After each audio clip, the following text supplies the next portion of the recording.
What do you think about when you hear the golden age of television? To me and millions of people like me, we think of a long stream of I can't believe this is TV level storytelling that appeared on the small screen over the last decade or so. Seriously, in a little more than 10 years, we've gotten everything from prestige level period pieces to adaptations of fantasy epics that were considered unfilmable at the time. People know this happened, everyone talks about the golden age of television, but I want to talk about why it happened. If there's a moment that made the average person go, oh, TV is good now, I don't think anyone would argue that it was this.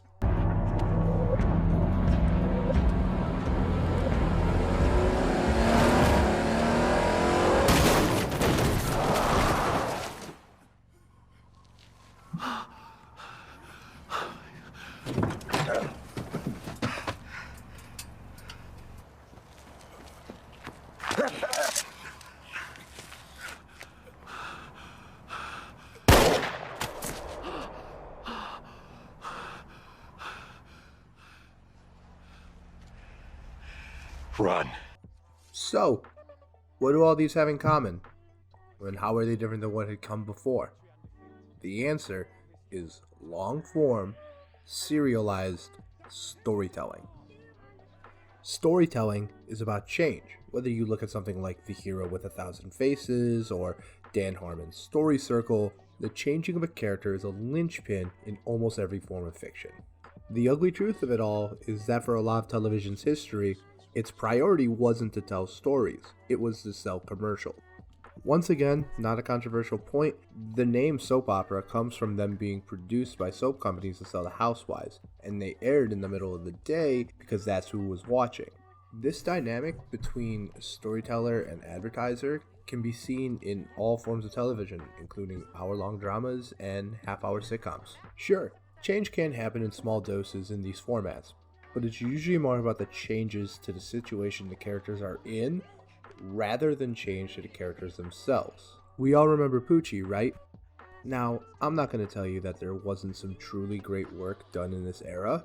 I mean, the first 9 seasons of Simpsons are considered to be one of the best runs in TV history, and that show is almost phobic to change.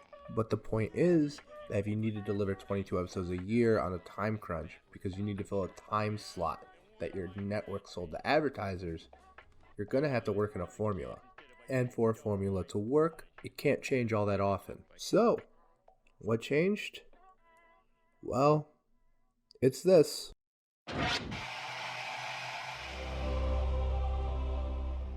HBO started as a premium channel on cable that showed movies in their original theatrical forms, something that wasn't possible on broadcast or basic cable. No cut scenes, no censored swear words, no commercials. Customers paid a monthly premium to have HBO. That means when they went to start creating original content, they had no advertisers to answer to, unlike any other show that came before it. This started with Oz in 1997, but it really hit the mainstream in 1999 with this. Woke up this morning, got yourself a gun. Your mama always said you'd be there. This was the show that changed everything. It changed the way people talked about TV. It was a common sentiment to call The Sopranos a movie delivered over 13 episodes, which makes sense because David Chase had originally intended for it to be a movie. The Sopranos wasn't a weekly check-in with Tony and his wacky family. It was the next chapter in a story about a ruthless gangster adapting to suburban life. To quote TV critic Jennifer Keishan Armstrong, it is impossible to overstate The Sopranos' influence on television across the globe. HBO kept producing television that focused on long-form storytelling, with hour-long dramas like Deadwood and The Wire, as well as serializing a lot of their comedies, with shows like Sex and the City and Entourage.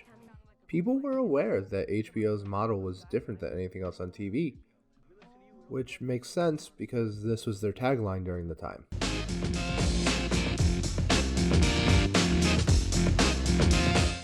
But HBO was just the start.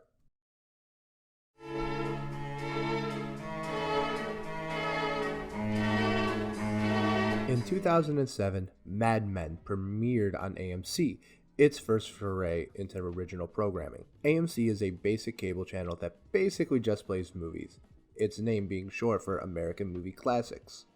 Sound familiar? It gets even better. Mad Men was created by the unfortunately named Matthew Weiner, who was a writer and executive producer on The Sopranos. At the same time, AMC started production of what is debatably the flagship show for the golden age of television.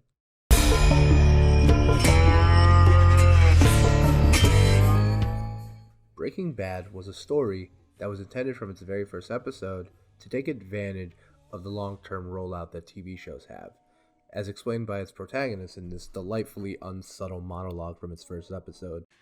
Chemistry is the study of matter, but I prefer to see it as the study of change. It may sound like what AMC did is derivative of HBO, but I don't see it that way. Where HBO proved that there was an audience for long-form storytelling on television, AMC did it on cable. There were no more excuses. If Matthew Weiner and Vince Gilligan could tell riveting, character-driven dramas every week, then you could do it on any network. The floodgates were open, and over the next few years, these shows all premiered. Now, there's one last thing. One last big event that changed the way we consume television, that really ties all these things together. And you know exactly what this is going to be.